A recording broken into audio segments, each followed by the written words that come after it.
brings. Yeah, definitely. Going to be a great trip, but let's not get ahead of ourselves, Terry. We've got, in fact, based on all the comments here, I think we're not the only ones anxious to hear from Matt. In fact, Jerry Dyke mentioned that anxious to hear this content today. I'll post that up there. Thank you, Jerry. All right, well, let's do this. Terry, you ready for bringing Matt in here? Let's bring Matt in. All right, here he comes, everybody. The one and only Matt, right there in the middle of us. Hey, Matt, how are you today? Good. How you guys doing? We are doing great. So welcome back to the show, Matt Vassallo. I think I got it right this time. You got it. Of the Rhinestone world. For those of you who don't know him, and I'm sure you've been living under a rock if you don't, but he's a popular industry speaker and a wonderful educator who's going to share with us how to be profitable with rhinestones and vinyl today. He's going to dive into the numbers for us and teach us how to understand where you need to be successful. We'll use his extensive experience with rhinestones and heat transfer vinyl to give us an in-depth look at costing and pricing your cutting plotter embellishments. So, Matt, you ready to do this? I'm ready. I am ready. People hiding under a rock or a really, really big rhinestone, probably.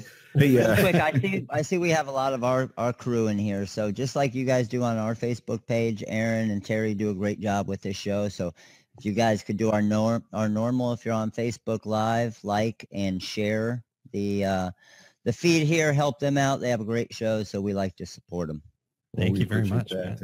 And I'm going to try to keep all three of us are doing seminars at the upcoming DAX show in Kansas City. So tell us a little bit about Price It Right. It's a business, not a hobby, with rhinestones, HTV, and signed vinyl. So what I want to do with this, I found out, and being in the industry and the finished product side of it and the production side, like you guys have been for a long time and were for a long time, I always started to notice a lot of the different businesses, they focused on selling you the materials and sell it, but not really educating you on how to sell it, or most importantly, how to price it. So I've talked to so many of our customers that they'll tell me, hey, I'm selling this for this and I'm selling this for this. And I always try to get into their head and think about how they're thinking about their pricing side of it. And the more and more I spoke to our crew and customers, is the more I realized how much this was needed in classes like this in the industry. Because honestly, the businesses that we see going out of business are the ones that they feel like they're making money. They think that they're making money, but at the end of the day, after their overhead cost and their labor cost and everything else, if they actually figured it all out and calculated out all that cost, they're not making money, and they don't realize it until it's too late. So that's why I always like to, like you guys both were, is I was in that. I mean, I started the business out of the house. My wife and I were both high school teachers. We knew nothing about this industry. And I know, Terry, you talk about it a lot, as far as you were really frugal like I was, and you were always trying to find out what I really needed to spend money on and what I didn't. And there's so many things that like we always do in our YouTubes and Facebook Lives, is we'll tell our customers, hey, we don't even sell this product. Go to Michael's, go to Hobby Lobby, get it on Amazon. Save a bunch of money on these different types of things. We're not going to sell you we're the Rhinestone world, and we don't sell rhinestone workstations, because I tell you, there's an awesome one at Hobby Lobby that I found that you can get 60% off, save on shipping. You know what? That's an extra $20 that you can spend on blank apparel or rhinestones or something that's going to make your business money. So that's why I felt like a class like this was really needed at these shows, from somebody from experience that built a business from nothing. And believe me, like I'm sure both of you have, I've made a ton of mistakes in my business, and it's cost me a lot of money, but I learned from those mistakes and I try not to make them again. And then I say, I try everything. And I'm sure you guys are the same way. I'll try anything and everything. If somebody tells me something can't be done, that's more of a challenge for me. Okay, I'm going to find a way to make this happen. You know, it's funny, Matt, when you mentioned about you and your wife being teachers, people will always comment about your seminars and classes and what a great communicator you are. And I always say, you know, he was a high school teacher.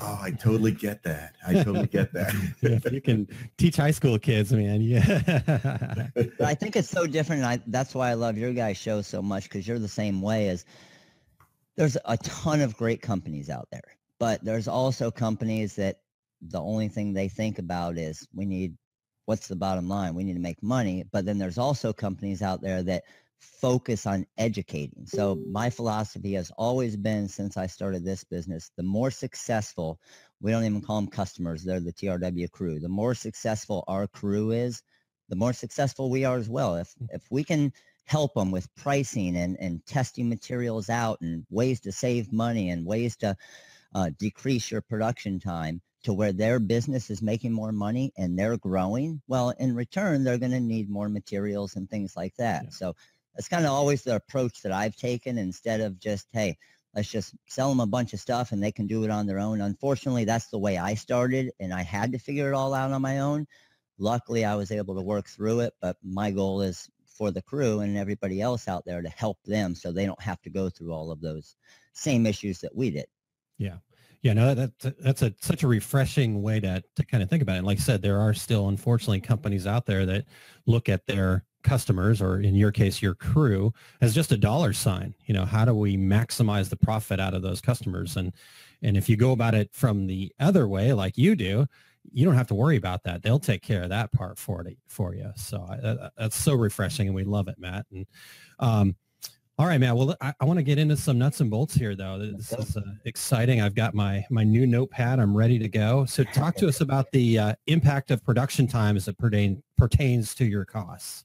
So one of the biggest things I talk about production time wise is, again, something that, and all of these mistakes, all of these things I talk about are a lot of things our the crew does and different customers and the production side does, but I did all of these as well. And that's how I learned from, and that's how I fixed them all. So one thing that I always talk to people about is, number one is I talk to, and we have a lot of customers that they still work out of their house, like I did as well.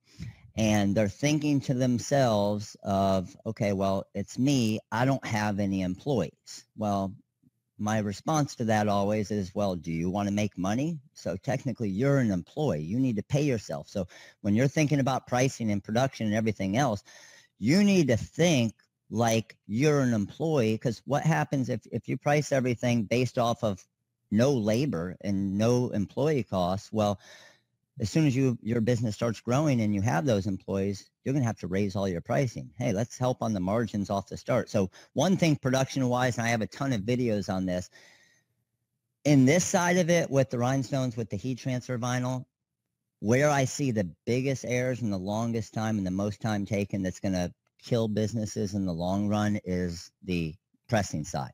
So actually pressing your stones, pressing your heat transfer vinyl and different things. Terry, Aaron, you guys both know when it comes to screen printing, I mean, how many screen printers are using a ruler to measure to make sure that the design is perfect? It's not happening. I'm going to say zero on that. I'm going to say, if possible, negative, and here's what I tell them. Here's what I tell them. It's just a T-shirt. Nobody dies. Everybody relax. Yeah. So the phrase I always use, it's pretty good. I'm good with pretty good. Okay. So what I see so many businesses do and people do when I go into their shops or I ask them how they do stuff, or I'm at trade shows, they're over here and they got their press, they have their shirt lined up and they get it lined up here. Okay. So then they grab their ruler out and they'll start measuring sides when they put their transfer down. Okay. It's 2.5 off this side, 2 1/4 this side. I'm going to move it. Now it's 2.5 this side, 2 1/4 this side. And they're doing all this measuring, and they're 1.5 minutes, 2 minutes into it. And then they're thinking to themselves, okay, how many fingers down do I go? A lot of people and a lot of our crew use the finger trick, right? Okay, it's 2 fingers down, 3 fingers down, 4 fingers down. And I try to talk to them and say, that's not something that works. You can't use that. So the example I always give, and it's, again, try to be funny with it as well, but help them learn and explain it to them. So people will always say, and I'll be in a show and they'll say, For a women's large, it's 2 fingers down. For an extra large, it's 3 fingers down. I'm like, okay, that's awesome. Those are the only shirts you make, right? Is women's large and extra large. They're like, no, we make other shirts. I'll say, okay, so how many fingers down is it for a onesie? And they'll kind of look confused. And then I'll say, well, how many fingers down is it for a men's 6X? And they'll look. So I'll always joke with them. I say, well, I know for a onesie, it's a half a pinky. And for a men's 7X, it's 2 hands and a foot. But again, this is just something that I feel like they're taking so much time. And at the end of the day, if they're teaching, and now they have employees that come in that they're teaching that to press this shirt, I'm at 3-4 minutes now for one shirt. So I'm explaining to them, okay, 3-4 minutes instead of with a 10-second, 15-second press, you should be at 30 seconds. Get it on there, get it lined up, get it pretty good, and press it. It's, no matter what, and I always explain to them, you can line it up all day long, but when you put that shirt on the press off the start, just to break it to you, you didn't put that shirt on perfectly straight, so it's not perfectly straight anyway, right? Yeah. Well, so the biggest thing, go ahead, Aaron. Yeah, I was just going to say, and nobody's body's perfectly straight either. Exactly. You know? Well, and a trick that I really, really love is instead of using the finger trick, and this is what I always tell them, Terry, the shirt that you're wearing, Aaron, the shirt you're wearing, every viewer in here, the shirts that you guys are wearing right now, whether it's a onesie or a men's 7X, the armpit goes right across the middle of the chest. So when it comes to doing heat transfer vinyl, when it comes to doing rhinestones, you look at the armpit, you line it up to the armpits, however the design is, whether it's a wide design, a tall design, to where you think it's going to look good, that part of the design going across the middle of the chest. And again, that's going to take you 2 seconds. So you think about that. You're saving 3 minutes on a press of every shirt. You have a 100 shirt order. That's 300 minutes of labor costs that you just killed in your margins if you have an employee doing that, or yourself, who's obviously an employee. You know, Matt, when you talk about owners saying, well, hey, I don't have any employees, it is so common to hear them say that well, my time doesn't count, and you know, that's insane. Your time has way more value than when you hire an employee. So, and the funny thing with that, like you're saying, is I used to do that same thing, and the reason why I feel like I can explain a lot of this stuff is I was the exact same way that I'm describing. I used a ruler. I used to use the finger trip. I used to save. So this was me. I would get an order in when back even in the day when we were the decal world, an order would come in. I loved the designing part. I loved being on the computer and thinking of creative designs and doing stuff like that. So I would be sitting on the couch at home. I'm watching a Cubs game and I'm designing. I'm like, this is the life right here. But I'm not thinking to myself, it just took me an hour to design that. So again, I'll talk with my seminar or class or whoever I'm talking with, and I'll say, so I got Jonathan here who's doing the videos. Well, I can guarantee you that Jonathan isn't going to say, man, I love doing this video stuff today. You don't have to pay me for it.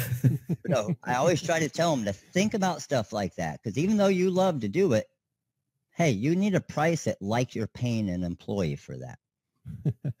Jonathan, are you going to do this for free today? Because I think Jonathan paying Matt. You're wrong. Jonathan, you got me? We free today? Yeah. He said no chance. No chance. All right. Well, hey, Matt, let's talk a little bit about paying the bills, and I'm specifically speaking to overhead expenses, and talk to us a little bit about overhead. So that's again one of a huge thing that everybody that I speak with doesn't think about. You got overhead depending on where you are. You're in your house, you have a retail location, you have your internet, you have your water, you have your cable, you have your rent. So every business and every crew member that we have, their overhead is different. And whether they're paying $2,000 a month in rent and everything else, or they're out of their house and their electricity is going up. I mean, running a heat press isn't a cheap thing. Of people that I've talked to, none of them are really calculating in the added expense for their electric at their house with their heat press. And who knows, they might not need to increase their internet a little bit because it's not quick enough. So again, they're paying a little bit more for that. So there's so many, I talk to so many businesses that they'll look at a shirt and they'll say, I have this shirt right here, and I'm just showing a Rhinestone shirt here. So this Rhinestone shirt has $1.50 worth of rhinestones, and it's a $5 shirt. So I have $6.50 in cost. So if I sell this thing for $12, I'm making a good amount of money. And they say these things, but again, I used to think that as well until I started crunching the numbers and saying, okay, what's going on here? Why are we not making money? I'm assuming I'm making $5.50 on this shirt, but I'm not, because I got that labor cost. I got that overhead cost, so many different things. So then again, I'll play around with them, and we like to have fun. And I'll say, so you don't really have any other costs, right? It's just those rhinestones in that shirt. Yeah, that's my main cost. Well, that heat press that you're pressing those with, you got that for free, right? And that vinyl cutter that you're cutting the material with, you got that for free, right? You didn't pay for that, right? And it'll last forever. Yeah, right? Of course I paid for it. Well, guess what? That's business cost. That was part of a cost going into that shirt that you just tried to sell for $12 thinking you're making money. Awesome. All right. Well, we've got some great comments coming too. So I'm trying to pop those up as they come along. We'll get to some questions once those come along, but this is definitely great information. Everybody's giving us the thumbs up here. So let's keep this going. So, I think this is probably where people really want to know and what they really tuned in for. But how about the actual cost of producing a product? You gave us a little bit there on that shirt quickly, but maybe, unpack that a little bit for us. So I'll get an example here. This is a throw pillow that we made. We did this last night on a Facebook Live at like 11 o'clock at night. We do late nights. We do everything. So we did this one last night, and I made it right there on the Facebook Live, and we talk about it, and we test some different things and ruin things and make cool things. But with this pillow, I actually printed out here kind of a form to be able to show you some of the different costs and everything involved. So just thinking of cost involved with this pillow, okay? So let me see if we make sure you have the... Terry, do you have, or Aaron, do you have the other one with the same look as far as the image? There should be two of them with the pillow. There's another one that has a little bit more information on the right side. See if we can get that one up. So the one that we're showing right now, this is one that we will give to a customer, okay? Oh, there you go. We can go back to that shirt. That one's good. That one's good. There you go. Perfect. So I'll show this with a shirt here. Okay. And hopefully you guys that are here on the live, but I'll explain it as well for those of you who are on the podcast. So basically I have a rhinestone shirt. So it's on a next level burnout shirt here. So what I wanted to do and what we try to do is we try to help all of our customers and crew with pricing this shirt to make sure they're making money. So this will actually break down everything for you. It'll talk about one thing, one of the biggest things that I see that everybody is missing, again, I did as well, is to charge a design and setup fee, okay? So again, that's where that time comes in as far as, man, this is fun. I love doing this part. I'm not going to charge them a design and setup fee, but then they're going to email you back and you're going to tweak this, and then you're going to tweak this, then you're going to change this. Next thing you know, you just spend an hour on that setup and design. Well, again, if it's Jonathan doing it, hey, maybe Jonathan's making $12 an hour. We just lost $12 of our actual profits because we didn't charge him for that. So number one is your setup and design fee. Even if you don't want to charge that setup and design fee, I always include it in the quote to them. So I might say, hey, this is your first order. I'm going to waive the setup and design fee. But in that quote, I'm going to show it and say, hey, this is normally a $10 setup and design fee. I'm waiving it. So when they come back for shirt number 2 and it's a different design, they're anticipating that setup and design fee. It's not going to look like, hey, now you're charging me something you didn't charge me before. Again, I learned my lesson on that one. Then what we go into is, for example, the vinyl cost. So on the shirt here, we have $1.60 in vinyl cost. Okay, so it's calculating everything perfectly with your red glitter, with your black glitter. It's calculating your weed box, all of your waste in there. So $1.60 in vinyl cost. Our next level burnout costs, we're at $3.25. So our total material cost is $4.85. So that's where most of the customers and businesses I talk to end when it comes to their pricing. And that's where the biggest problem is. So what else do we have? Let's say it's a $10 an hour employee that's working on this one, and it's going to take us 8 minutes to produce this shirt. Well, employee wages per product is $1.33. Well, again, if you have 100 of these, right, that's $133 that you didn't take into account that you're paying out of your business for that employee. Next thing is the business overhead. Hey, hey, Matt, let me interrupt you real quick. And hopefully I'm saying the name correctly. Pillar Harrison is asking, where can we find a copy of these order forms? Are they in the Wizard? Yes, they are. So these are something that when we built our software, we built it instead of from a coding side and a business side, we built it from a production side. I would always write down all the things that I wished were in software. Well, once I found some really, really smart people that can do stuff that I can't do and program, I said, hey, these are all the things I want in this software because this is what would have made my life easy, which is going to make their life easy. So yes, these are all in the Design Wizard. So with this, now I get over to my overhead costs. So here's the way we figure out the overhead costs. It's not going to be perfect, but it at least gives you an idea. Figure out all of your costs for your business. If you have rent, if you have electric, if you have water, if you have internet, if you have phone. So all of your actual cost involved, okay? And take that by the amount of products you produce in a month. So think of your monthly expenses and think of how many, honestly, off the start, you might only produce 10 products a month. Well, if you have $1,000 in cost, you got a boatload of overhead off the start, right? Which is normal. That's always going to happen. However, as you build your business, maybe a screen printer, Terry, on an average month, when you were starting, not when you were big, how many shirts would you produce a month?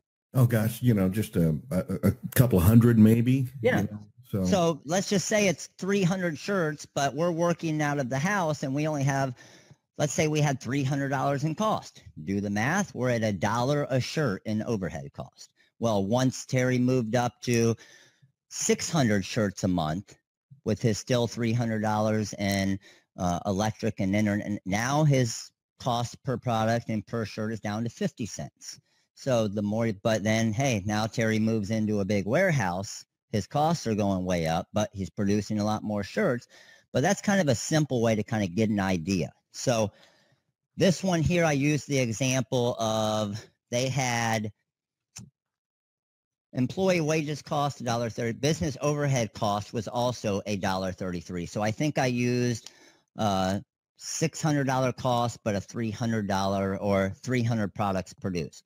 So now it's figuring out, instead of $4.85, our material, labor, and overhead costs for this product we just made, this shirt here, is now up to $7.52. So that's almost $3 that we weren't accounting for. Where, again, a 100 shirt order, that's almost $300 we just handed away because we weren't calculating in all that cost. And now it's going to say, okay, this order at 8 minutes a shirt is going to take a little over 3 hours for this employee to make it. Our total order price, $630. Our total material, labor, overhead for 25 of these shirts is going to be $188. So the business profit per hour, okay, and I'm sure all of you guys here are going to be happy with this. Your business is going to make $132.73 an hour. And that's all cost, labor, everything. That's just money coming straight to your business. And then the business is going to make $442 on this order. So what was really cool about this, and when we implemented this, is now I could be talking to somebody at a trade show or in their shop or wherever I am. I'll be like, okay, I think that might be priced a little low. Let me show you something. And I'll input all of their stuff. I'll input the size of the design and their materials and click a button. It spits this out, and you should see their face when they look at this and say, okay, so my business is going to be working for 6 hours to finish this actual order, and I'm going to make $17. So that's where it kind of really kicks into them and says, man, okay, I need to figure out and I need to charge for this, because we're creating custom products. They can't go get this at Target and Walmart. So we got to charge for that. Well, and this is a living document too, because, you know, your costs change, just like you said. Well, you have to now rent a storage building, and so you have to. But once you build this initially, then it's just plugging in numbers. So exactly, yep. You know, man, I have to tell you, when you're talking about making mistakes, whenever I do seminars or classes, I always say, you know, this is based on 35, 40 years of me standing in the middle of my production floor going, there has got to be a better way to do this. Oh, yes, every day. And I'm learning just like you guys. We're learning every day as well. And I learn a ton from the crew as well. They'll say, hey, why don't you try this? There's so many people out there that think that everything I do is right. Like, I'm the best at this. We listen to our crew, and they'll come up with great ideas, and I'll be like, holy crap, why didn't I think of that? I should do it that way too. And then we'll share it with everybody else. This is a great way to save some time. You know, I've had people in seminars bring up suggestions and like talking about niche markets and come up with a really great one. And I'll be like, you know, in the next seminar, I'm going to give you credit for this. One after that, this is my idea. Hey, at least you give them one. Well, hey, Matt, we talked a little bit about efficiency on the heat press. Are there any other areas of efficiency that you can share with our listeners? Yeah, so my second one after the press would probably be, and again, I did this as well, when you get to your cutter, okay? So vinyl cutters, and a lot of you that are in here know, when you got that very first vinyl cutter, you're looking at that thing and you're like, what the heck is this, and what do I do with it? And I'm sure you guys have talked to many customers as well that may have bought a vinyl cutter a year ago and haven't opened it yet or haven't touched it yet because they're intimidated by it. But vinyl cutters are an amazing thing. And the reason why off the start I got into the vinyl cutting side is I didn't know what I wanted to do. I didn't know if I wanted to do T-shirts. I didn't know if I wanted to do car decals. I didn't know if I wanted to do business storefront signs. There was such a wide variety of things that we could do with the vinyl cutter. That's why I chose that. So when it comes to the cutter, we have our cutter here, and I did this. I'm guilty of this. When I'm doing a big job, let's just say I'm doing an order for a Little League for baseball uniforms. So I'm cutting maybe 15, 20 at a time, and I'm doing back names and numbers, things like that. Even though you're only one person, you need to think of your vinyl cutter as another employee. You paid a boatload for it off the start, so treat it like an employee.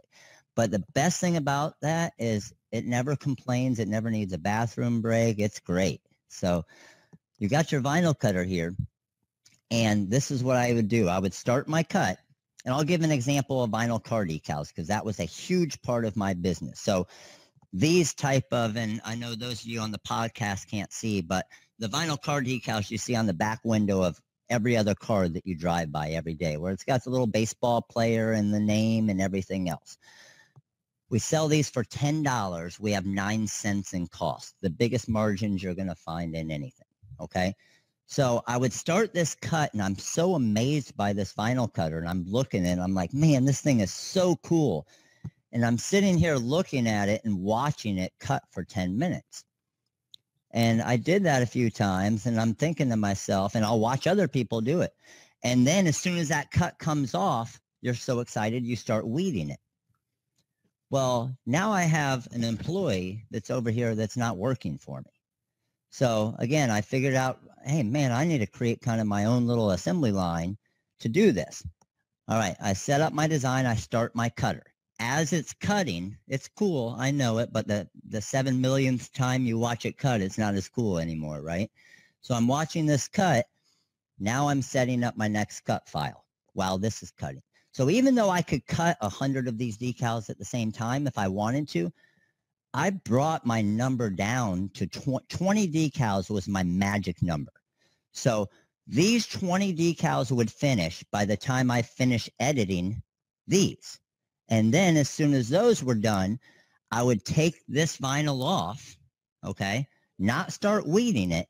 I would send my next cut to the cutter, and now I had it set perfect to where by the time I finished weeding these 20, I would have these 20 set up, and this is cutting the whole time.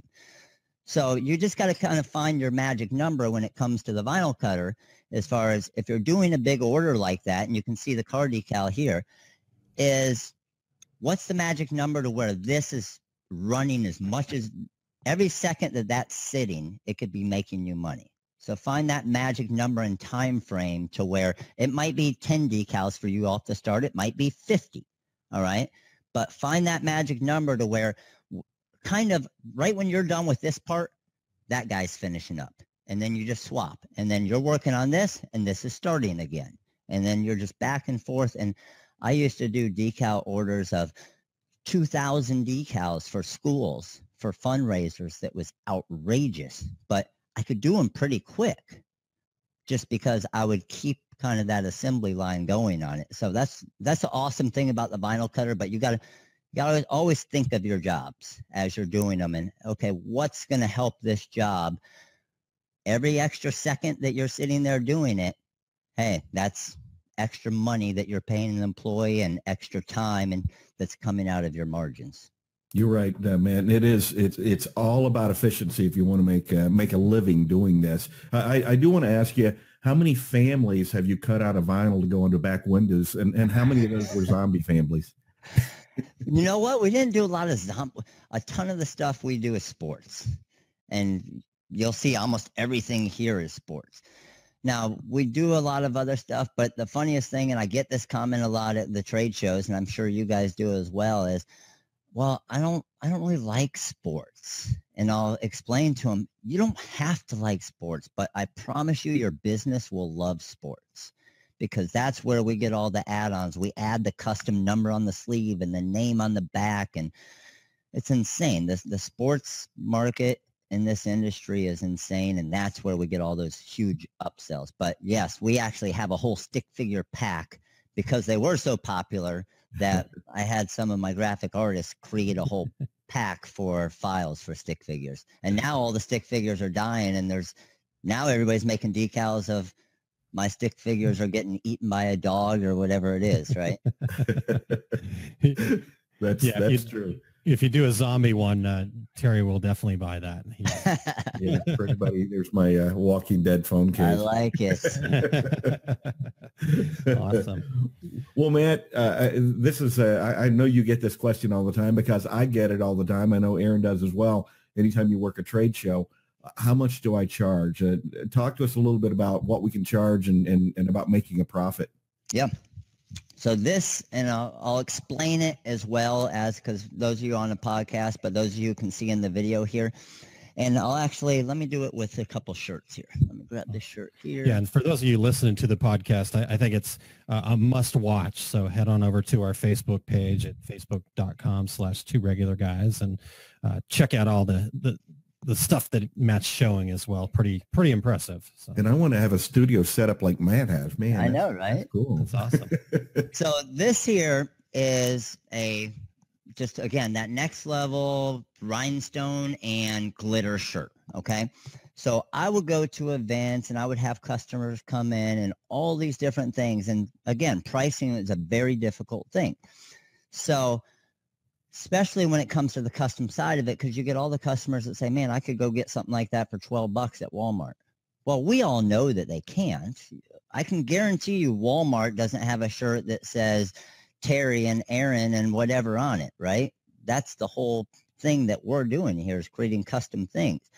But what I always try to tell everybody is to kind of think about your design before you create it. And that's one thing that's going to help you with some pricing. So a trend that I'm seeing a lot more now is not everything is completely rhinestones. And this is something that I had started doing probably about 2 years ago, because every time I have a Santa baby rhinestone shirt that I'm showing now, This shirt right here. Now, be careful with your comment here, guys, because this could backfire on you. Okay. Now, Aaron, Terry, are either of you wearing this glitter and rhinestone shirt? I am not. And I have actually said to you guys, all you Rhinestone World guys, that, hey, listen, yeah, I'll go have a drink with you afterwards, but you got to change that shirt, man. So just to let you know, if either of you had said yes, I was bringing this shirt to Dax for you to put on.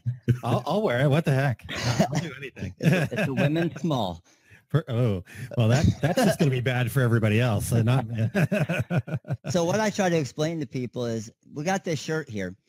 I'm selling this to all the women and the moms and the grandmas and the sisters and everybody else. I kind of cut my customer base in half. Even though it's a really popular shirt, I cut my entire customer base in half.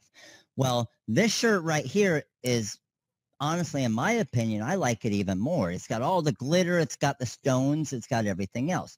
But again, I thought about this design, and this is what we do even when we create our artwork packs. We think about the design before we create it because we want it to have multiple purposes. So I could sell this to all the women, but this exact same design, just using some basic easy weed, now I have a guy's shirt that all of us will wear. And I didn't have to change one thing except for here it says Madison, Mom of Madison, and then this one says Madison's dad. So one quick little change, and now I have a shirt for my entire customer base. Now when it comes to the pricing side of it, this is one thing we would do. This shirt with the glitter and rhinestones, on this burnout shirt, we would charge $35. Completely customized, glitter, stones on it, everything. Now, they would say, man, that's a little too much for a shirt. I can't spend $35. So I would say, no problem. I can fix that. I'll take away all these rhinestones, take away the diamonds and the sparkle. I'll talk it up a little bit. Take away all of that. We'll just do the glitter, and now we have a $30 shirt for you. It's still a little too, hey, no problem. I can fix that. We could just use this basic material right here, kind of our dull material. No glitter, no rhinestones. But now I have a $25 shirt for you. And now they're thinking to themselves, okay, they don't have that excuse of kind of saying it's too expensive now because I helped them with that problem. I gave you a $35 shirt, a $30, a $25. So I would do this at events every day when I would go to events, and the exact same conversation. And they would say, oh, okay, but I really want the glitter and the rhinestones. And then I could say, okay, well, I really want $35. Because what we did is we basically showed them the perceived value of that glitter and stones. We said, hey, this looks a whole lot better than this does, but this is obviously more.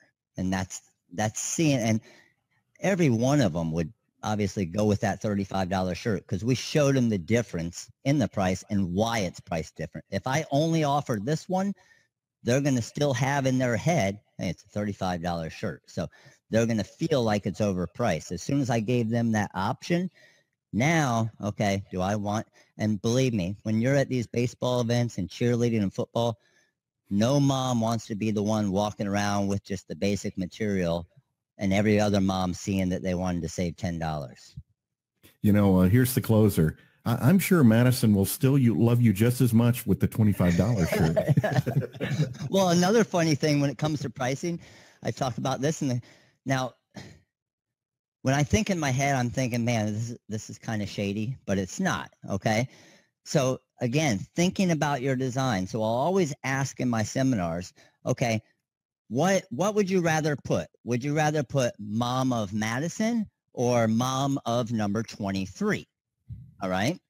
So they'll half and half. Half of them will raise their hand for 23. Half of them will raise their hand for Madison. Well, you can see this one has Mom of Madison and number 23. So I did both of them on this. But then they'll say, well, why does it really matter? So when I explain to them, they're like, oh, that makes sense. So here's the way that I explain it. My son plays baseball.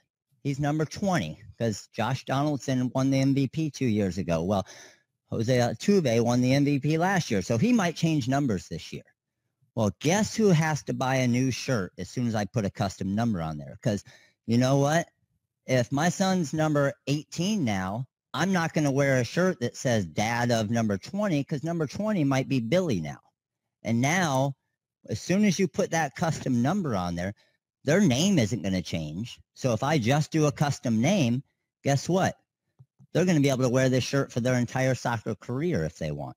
I put that number and they change numbers. Hey, that's a chance of me getting more sales. That's awesome. Awesome. Okay. All right, Matt. Well, this has been great. Like, we're kind of getting down to the end of it here, but what I'd really like to do is just see if anybody's got any questions that they want to ask. You know, I want to make sure that we get everybody covered. We've got plenty of folks watching us live. So normally we just ask you for your closing thoughts, but I'd really love to get some questions too, if anybody's got anything. You know, Aaron, I noticed that Eric Campbell, Rich Campbell, commented that my closing line was a little cold. Well, that you are the what did Greg Kitson call you? The predatory salesman. Yeah, that's right. All right. Well, anybody listening in, definitely get your questions up now. But Matt, any closing thoughts? Anything that maybe we left out? I know that you've given us a lot. So what do you got for us? Yeah, the biggest thing I think is just with every business, if anything, overcalculate your cost involved. And then one of the other thing is just make sure that you charge enough. So one thing that I would always do is I would always, whatever I thought, maybe I thought this was a $30 shirt. I would price it at $35. And then what I would do is I would say, I would kind of get feedback from it. But remember, you can always give a coupon code or a discount. So it's a $35 shirt, but you know what? It's your first order. I'm going to give you 15% off your shirt. But they know that retail is $35. See where it goes from there. Because again, if you lower your price a little bit over time, because you say, man, maybe this is a little too expensive, nobody's going to complain if you lower your prices. Well, if you mark it down too much and now that $20 shirt goes to $30, you got a lot of pissed off customers. Yeah. So that's kind of the approach that I always took that I feel like worked really great for me is, hey, charge a little bit more. And if you feel like it's too much, give a little discount. If I'm giving them, let's say the 10% discount, it's taking $3.50 off. Well, now they're going to give me some feedback and they might say, man, $35 is a lot for this shirt. Well, then I can kind of take a mental note of saying, okay, they're still buying it because they're only paying $31.50 or whatever it is, but a mental note of, okay, maybe over time I should start to lower the price. So start high versus start low is kind of the approach that I always took. And well, not always. When I first started, I started low because I always assumed I wanted more sales, more customers. But I wanted to work harder for that money. Is that exactly? Yeah. And that's the thing that you see a lot. And I'm sure you guys do screen printing and everything else is you want as many customers, but if you can have 75% of the customers, but make more money and you're not working every night until 3 a.m, hey, now you can almost have a little bit of a life as well and run your business. Now, being an entrepreneur gives you the freedom to work all the hours during the day. So, and obviously, if you were recording last night at 11 o'clock, you, hey, Matt, I've seen a couple of comments about you being so smart, S-M-A-R-T-H. Is that an inside crew joke? Yeah, I'll tell you that one. So, and this is funny. So is it Todd who's coming? Yes, it is. Yes, I see you, Todd. So we were doing a Facebook Live one night. We went one of them till like 1 a.m, and we're doing a Facebook Live. And I'm not blaming it on the time, but they didn't notice it either. So I made a decal out of one of our dog packs, and it said it was supposed. You know the decals you see on the back of cars sometimes it says "My dog's smarter than your honor student." Or my so-and-so is smarter than your honor student. Yeah. So I made one with where you could swap out the dog and put it in there. And it said, my dog is smarter than your honor student.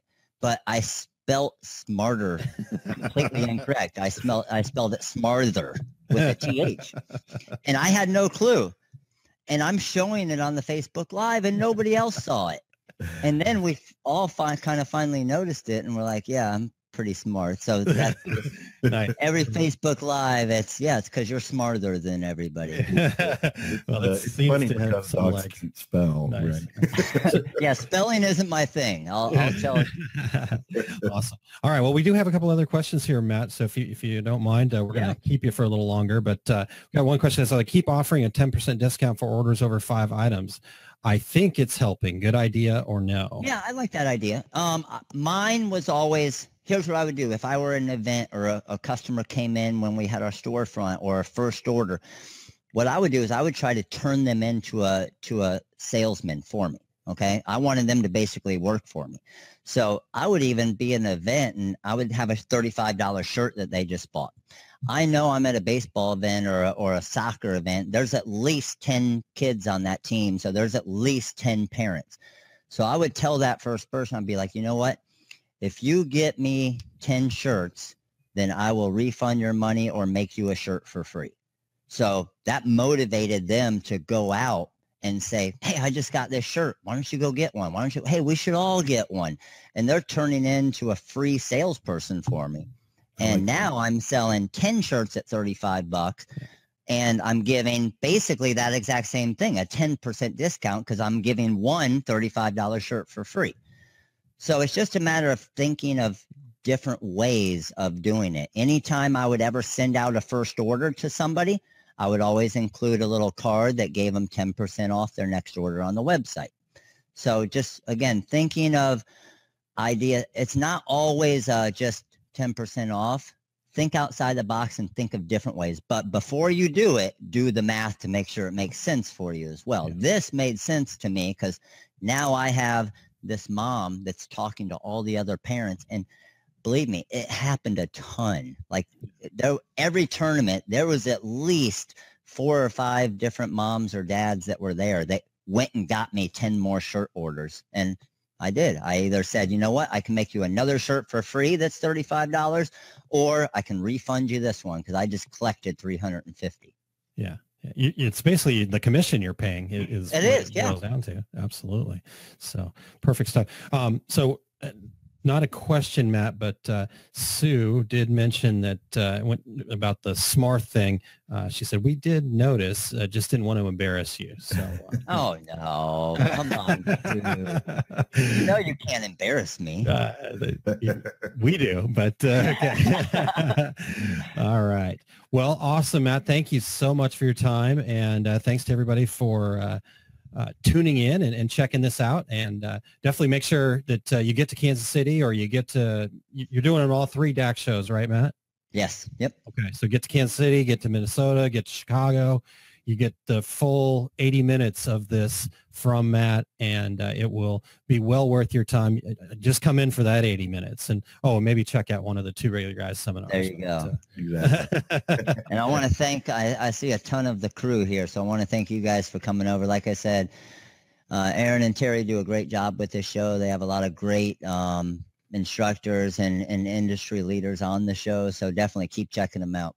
Well, thank you so much, Matt. Awesome, Matt. Well, enjoy the rest of your day, and we will see you soon in Kansas City, and Terry's buying beers. Sounds good. and Aaron, I'll bring your Rhinestone shirt. Okay. Lady Small. Everybody look away, okay? I'm just warning you now. I have no problem doing it, but it's going to make some people sick. Yeah.